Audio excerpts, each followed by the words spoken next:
Hi అండి. అందరికీ నమస్కారం. తెలంగాణ రాష్ట్రంలోని రేషన్ కార్డుదారులందరికీ అదిరిపోయే శుభవార్త అనేది రావడం జరిగింది.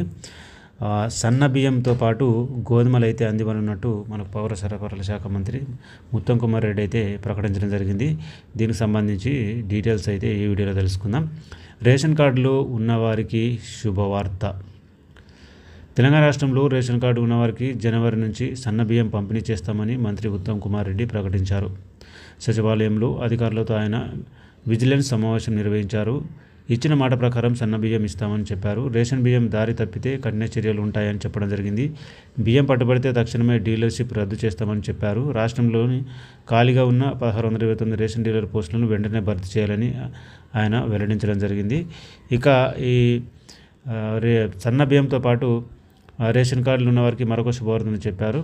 రేషన్ కార్డులు ఉన్నవారికి రాయితీపై గోధుమలను పంపిణీ చేయాలని ప్రభుత్వం అయితే నిర్ణయం తీసుకోవడం జరిగింది. ప్రస్తుతం హైదరాబాద్లో మాత్రమే వీటిని అయితే అందిస్తున్నారు. ఇకపై రాష్ట్ర వ్యాప్తంగా పంపిణీ చేసేలా చర్యలు తీసుకోవాలని మంత్రి ఉత్తమ్ కుమార్ రెడ్డి అధికారులను ఆదేశించారు. అటు 500 రూపాయల గ్యాస్ సిలిండర్ల పంపిణీపైన ఆయన సమీక్షించారు. వినియోగదారులకు గ్యాస్ సిలిండర్ సరఫరా అయిన 48 గంటల్లోగా వారి ఖాతాలో రాయితీ సొమ్ము జమ చేయాలని కూడా స్పష్టం చేశారు. సో మొత్తం మీద సన్న బియ్యము జనవరి నుంచి పంపిణీ చేయనున్నారు. అదేవిధంగా గోధుమలు కూడా రాయితీపై లబ్ధిదారులకైతే పంపిణీ చేయనున్నారు.